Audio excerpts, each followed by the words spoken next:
I'm Max Lopez. This is the Blue Wave. So we got a video here of a MAGA boat rally goer displaying a lack of understanding of the economy and things that have contributed to inflation. Because if he did understand these things, he wouldn't be a Republican voter.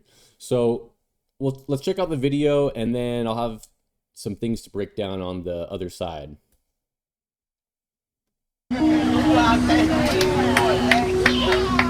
We're at the MAGA boat parade at Shell Island, which I've never been to, so this is my first time coming. We were in the middle of the parade, following the lead boat, well decorated with all the flags. Fight, fight, fight, fight. There's a contest who can be the most Trumpian, and I want to win first place. Her costume. It's a weed eater motor. It's a 21 horsepower. It makes a very frozen mudslide quick.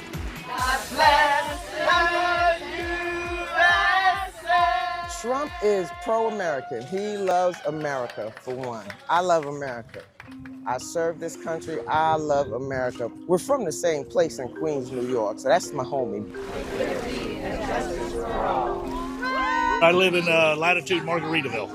What's your most important issue? The economy, getting the interest rates down, getting it where we can afford to live in America. Right now, it's too expensive. Okay, now let me maybe ask like a slightly impolite question. But, you know, if you can afford a boat, you're not hurting so bad, right? Because a boat costs a lot of money and it's a lot of upkeep. Listen, nobody gave me shit. I earned everything that I've got. I'm retired military, retired power plant, and I am successful and retired and with boats, jet skis, because I did it right. And everybody has that chance. Whether they choose or not, that's up to them. I would never try to take anything away from you in that way. But what I'm asking is, groceries are probably a smaller part of your budget than, say, you know, someone who's like a little worse off. I think it's interesting that people who are a little bit more comfortable are still so concerned about the economy. Did you see what I'm saying? Because I want my money to go further. I want inflation to go down. I want interest rates to go back down. I want all that, but that covers everybody in the economy. Not just me, not just the poor, not just the rich. It covers everybody. Now, something I've heard from some people, tell me if this applies to you, is like they're worried their kids aren't able to afford a house or a car. No, I trained my kids and taught my kids properly. They have great educations, and they're both successful in their careers. Actually, they're doing better than me. So, so he's doing pretty well. He's got a boat. He's got jet skis. His kids are doing pretty well, doing better than he's doing. But the economy is still a top concern for this Trump voter here, and it really just kind of goes to show a lack of understanding of economic policies and how they affect things like inflation, things like interest rates. And so we're going to dive into a little bit of statistics here about how much better the economy does under Democrats than it does under Republicans. So first off here, we have some breaking news in that the Federal Reserve is cutting interest rates for the first time since 2022. Now, it says here, the Federal Reserve moved aggressively Wednesday to start cutting interest rates as its single-minded focus on fighting inflation gives way to a growing interest in protecting the job market. The central bank lowered its benchmark interest rate by a 0.5 percentage point, which will make it cheaper to get a car loan, finance a business, or carry a balance on your credit card. So, you know, if Biden and Harris are going to get all the blame for interest rates continuing to climb in a bid to cut inflation, well, you know, you wonder if this Trump voter is going to be giving Biden and Harris any praise for interest rates starting to now come down for the first time in years and years and years. And next thing we'll look at here is GDP growth under different presidents.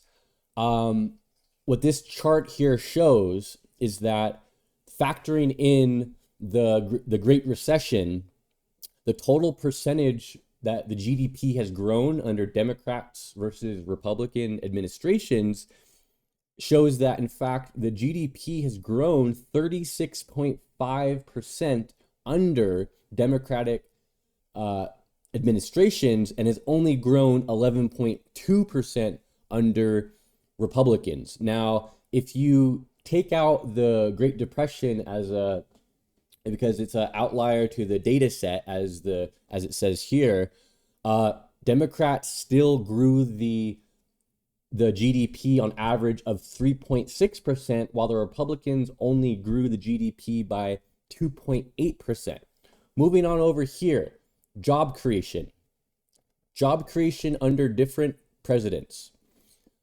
Democratic, let's look at since Clinton, okay? Clinton created 22,900,000 jobs. George W. Bush only created 1,300,000. Barack Obama created 11,570,000 jobs.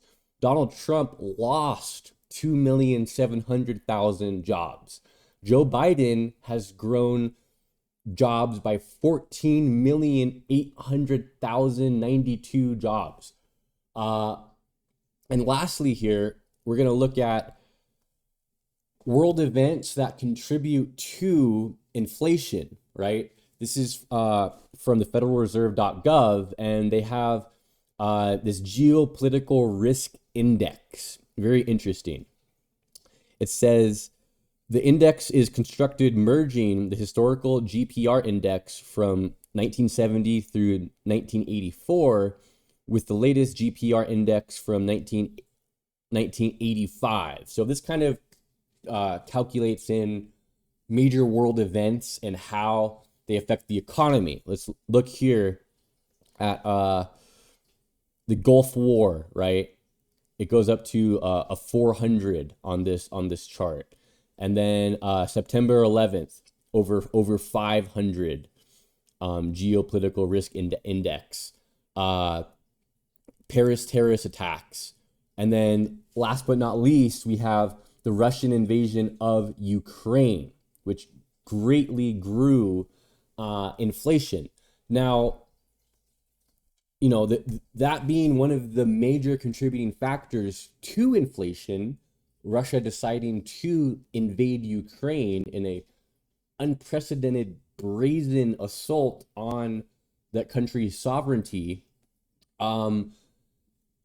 If Donald Trump was president when Russia decided to invade Ukraine, right? We know what Donald Trump's stance on Putin and on Russia and on the conflict is, which is basically that Ukraine doesn't have a right to exist and Russia is doing the right thing. He even called the invasion in its very, very nascent days, he called it beautiful and a great idea.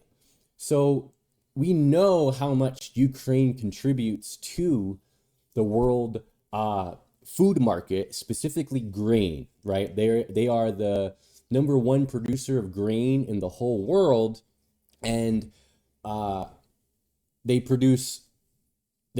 export tons and tons and tons of grain. So if Donald Trump had his way, Ukraine would not be getting any armed support from the United States, and he likely would have fallen already as of now, which would in turn embolden Russia to continue its conquest further west, right? Because we know that Putin, when he invaded Ukraine, he gave this evil mastermind speech about how there's other countries that he thinks that he has a historical claim to, right?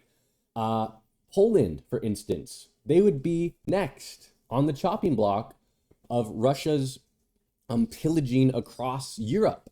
So how much would that contribute even more to inflation, even more than the conflict already has?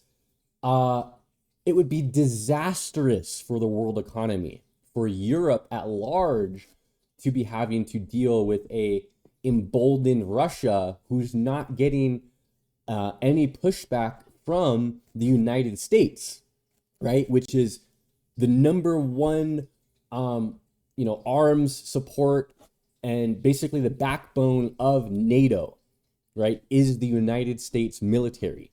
So, if Trump was elected in 2020, inflation would be much, much worse than it is now, not to mention all the things that Donald Trump did in the onset of the coronavirus pandemic that likely contributed to the pandemic being much, much worse than it needed to be in this country, right? So, yeah, there's not much evidence out there to support this idea that Donald Trump or the right wing is going to help the economy, or that they handle the economy better than Democrats. This is one of the things that the left needs to push back on more, because it's totally bunk idea. It's a totally bunk idea that the right wing and the Republicans handle the economy better and are better for your average Joe out there than the Democratic Party is. And, let's not even mention things like, the minimum wage, which has stayed stagnant due to Republican opposition, and things like the child tax credit, which get absolutely no support whatsoever from the Republican Party.